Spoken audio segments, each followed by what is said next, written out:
Happy Sunday, members of the Altcoin Buzz Army. We're doing a little bit of a roundup video today looking at some news across some of the altcoin projects that we like to cover. So we'll give you some updates with regards to those.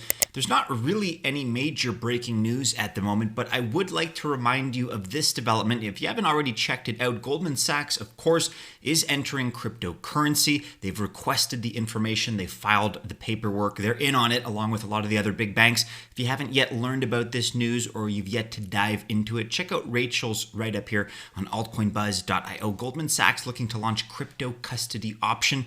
More and more conventional banking institutions are looking to be a part of the cryptocurrency space. And we talked about this at length in yesterday's video.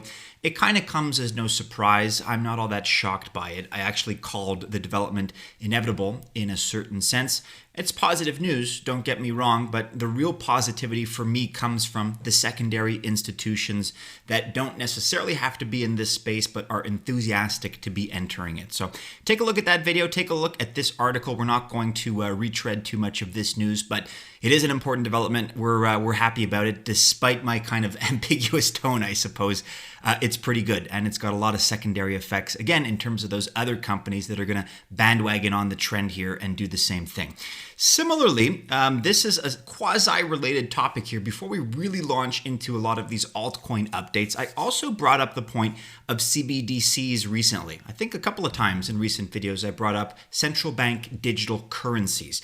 And here we have Kin of TomoChain, actually the Chief Business Development Officer of TomoChain, with just a very astute and nuanced set of observations here with regard to CBDCs. I actually had kind of trouble finding my words and formulating my argument the other day because I was making this point about how, CBDCs are not quite cryptocurrency and they're not inherently bad in and of themselves, but they're not decentralized. And yet I somewhat support them. It depends on how they're used. So I guess conditionally support CBDCs.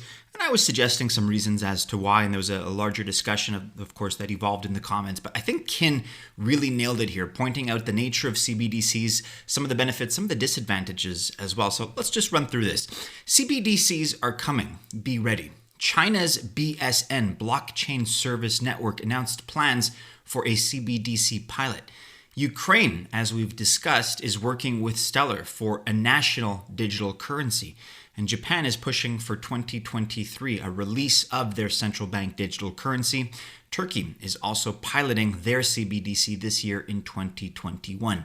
Many more are in the works, but why? And I have cited the statistic many times. 80% of the world's central banks are either actively pursuing or deploying or piloting a central bank digital currency. Continuing here, CBDCs are programmable money that can consolidate an entire economy under a single accounting book. A key justification for it is in dealing with environmental disasters and pandemics. Every minute matters when it comes to distributing financial relief to those in need. CBDCs promise access to every citizen and business, so definable stimulus checks could be sent instantaneously and to any person or segment. So for example, all barbershop owners impacted by COVID in New York City, relief for students facing insurmountable loans. You also have the prospect, and we talked about it earlier, this is all very kind of hypothetical, but there is this idea, there is this notion that you can get into behavioral economics really for the first time in history, whereby you incentivize people differently. Raoul Pal talked about this. He gave the example of a student, for example, that is burdened by intense loans. Well, maybe you can kind of, flick the switch with their account such that their interest rates are reduced, whereas the individual, the rich tycoon, baby boomer type that is sitting on a pile of savings, maybe they can be disincentivized to keep those savings, or maybe they can be incentivized, to put it differently, to spend those savings and redistribute some of them into the economy. Now, I know what you guys are thinking, and I'm the same way. That's a little bit of a red flag for me. I don't think that kind of treatment is fair, kind of subjective case-by-case treatment. It's a little bit tyrannical, actually. But as long as it's an optional path, as long as it's an optional set of behaviors that are laid out, again, in terms of economic incentives, that's where I'm kind of open to having that discussion. So certainly you can be very specific with your strategy here, as Kin points out. Continuing, last week, MetLife's CBDC report compared blockchain payments as an extension to an ancient DLT system by the Japanese civilization who verbally tracked transactional ownership of large wheels of rice stones during community quorums. Pretty amazing. You can read more about that on investments.metlife.com. It's not all rosy, of course, since CBDC tech is not decentralized. Concerns over lack of privacy and visions of mass surveillance are areas that will need to be tackled as cash-based economies disappear and central banks have access to more information than ever on its citizens. All said, with government acknowledgement of blockchain technology, newer regulations to protect investors, strong institutional interests in cypherpunk philosophy are still a core tenet. We'll tackle all challenges as they come. So just a great little set of observations here that I wanted to share. I would recommend you follow Kin and more broadly speaking, TomoChain, of course, who are doing great work. And we're not really here to discuss that today, but just a great and very nuanced set of observations when it comes to CBDCs. You better believe we're going to be talking more and more about them as the year and the decade continue to roll by. All right, let's talk some altcoin updates, beginning with Curve, CRV coin. So, a true degen does deploy his own Curve finance pool. Welcome to the future. We've developed a pool factory, a way for anyone to deploy a Curve metapool with 3-pool or SBTC pool. Anyone can now deploy a pool for their stable or algo coin as well as a BTC. You can read more about that on resources.curve.fi/FAQ. Filecoin here, sharing this from a couple days ago, the 15th of January. Decentralized video hosting for everyone. File.video is the easiest way to upload and share video. It's free to use and there's no sign up required. You can check it out at file.video. Also Filecoin here. You've heard of EIP 1559 on Ethereum, but did you know that it's live on Filecoin? I actually did not, and this is pretty interesting here. So some of the advantages of EIP 1559 are something that I think are worth discussing here. As the article reads, Ethereum Improvement Proposal 1559 is a standard developed in response to many of the issues that are associated with the disadvantages of the current system. Its primary innovation is the introduction of a base fee per unit of gas associated with each block, and this fee rises and falls in response to network congestion, pushing network traffic back to target levels. EIP 1559 has a number of compelling properties that align well with its design considerations for Filecoin, including efficiency, user experience, critical message throughput, and rewarding network for transactions. You guys can read more about this on filecoin.io. We'll link to it in the description below. Zilliqa is in the news here via ZilPay. That's at pay_Zil from a couple of days ago. We're proud to announce to you our new feature called the Gen Lab. You're now able to mutate and upgrade your Dragon with ZLP. Play now and test it out at dragonzil.xyz. If you've never heard of this, I would encourage you to check it out. Again, dragonzil.xyz. Here you can buy dragons for Zil, and they'll mate, they'll fight, they'll mutate, they'll die, because dragons are no kitties, referring here to crypto kitties from, that would have been like 4 years ago, 2017. Just over 3 years ago, I suppose. But can Dragon Zil be the next iteration successfully of CryptoKitties, perhaps?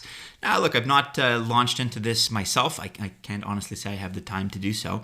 But this is pretty interesting. So for those Zilliqa fans that are looking to support the ecosystem and are also looking to have dragons that will fight, mate, and mutate and die, we'll link to this below. Tyler Winklevoss, similarly here, talking about a related initiative. The convergence of esports and crypto is inevitable. We're taking the first step to teaming up with OG Esports for a drop on Nifty Gateway on January 23rd. Get ready. This is going to be history in the making. And if you check out the Gemini.com press release here, NFTs and esports, a match made in heaven. It looks like Gemini is expanding pretty aggressively into this sector here. So across the globe, this from yesterday, esports has grown into an unstoppable force. And at Gemini, we believe in another unstoppable force, non-fungible tokens, or NFTs, which have allowed artists to create digital artwork that is scarce for the first time in history. And the best part is that there are still so many unexplored use cases. We believe it is only a matter of time before esports and NFTs converge in a major way. And that's why we're incredibly excited to announce the release of an exclusive OG Esports NFT collection through our company, Nifty Gateway. That's happening on the 23rd of January and will feature a total of 12 NFTs, each utilizing the 2018 Dota 2 Championship ring. Pretty cool. Solana here is in the news from a couple of days ago, 15th of January, with this weekly digest update. 10 million Kin ecosystem accounts migrated to Solana. Trust Wallet officially integrates USDC SPL. Storatlas Game chooses Solana to build their blockchain-driven multiplayer metaverse, and Oxygen joins Solana ecosystem, DeFi broker protocol, and cross-chain wallet. Hey, kudos to Solana. We also have news about PlasmaPay. If you haven't checked out our interview exclusively on Altcoin Buzz with Ilya here, he's the founder and CEO of PlasmaPay. Leia interviewed him a couple days ago. We uploaded the video. You can find that on our YouTube channel.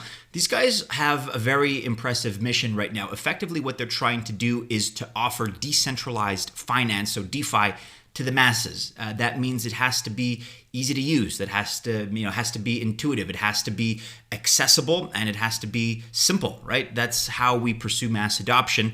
And in this 20 or so minute discussion, Ilya breaks down all the measures and the initiatives that PlasmaPay is taking toward that end. We also have this news about a PlasmaPay partnership with REN Protocol. So PlasmaPay, a global financial services provider, is delighted to announce its partnership with REN Protocol, who provide access to inter-blockchain liquidity for decentralized applications.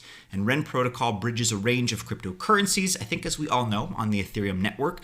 But the idea here is that thanks to this partnership and to this agreement, REN's protocol's advanced functionality will be integrated into Plasma.finance. Read more about that here on medium.com. We also want to highlight this development from our friends over at AnRKey X. BattleWave 2323 beta version 1.37 live audience testing video is out now. Ready to see how DeFi, esports, and the world of NFTs collide into one platform? Well, you can watch the 11-minute video here. You can also read the Medium article. Here is the video in question here. JD Salbego. He is the CEO, the founder, and the art director over at AnRKey X. AnRKey X. AnRKey X. I used to call it AnRKey X, and then I was rightfully chirped. So you can check out this video here. Again, BattleWave 2323 live audience testing. This is the beta version 1.37. And finally, Bitcoin right now, at the time of this recording, is kind of floating around in the mid $30,000 range. We're not too concerned about tracking it at the moment. Alex Saunders here with this rather optimistic observation here. Bitcoin is now the 14th largest currency in the world, but the only one controlled by its users. 13 to go. So at the time of this recording, or at least at the time of this tweet here by Alex, which was 6 hours ago right now, Bitcoin sits between, in terms of total size and market cap, Bitcoin sits between the Swiss franc out of France and the Russian ruble, of course, out of Russia. 13 more to go, indeed. And it's going to get tougher and tougher to climb that ladder.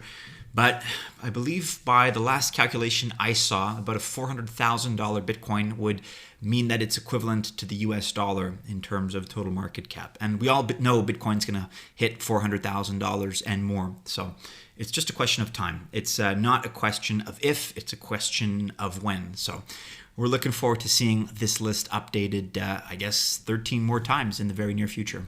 And that is it for this Sunday, everybody. Hey, do be sure you're following us on all the regular social media channels and keep checking back into altcoinbuzz.io for all the latest. Like, subscribe, share, and hit the bell to receive notifications if you guys enjoyed today's video.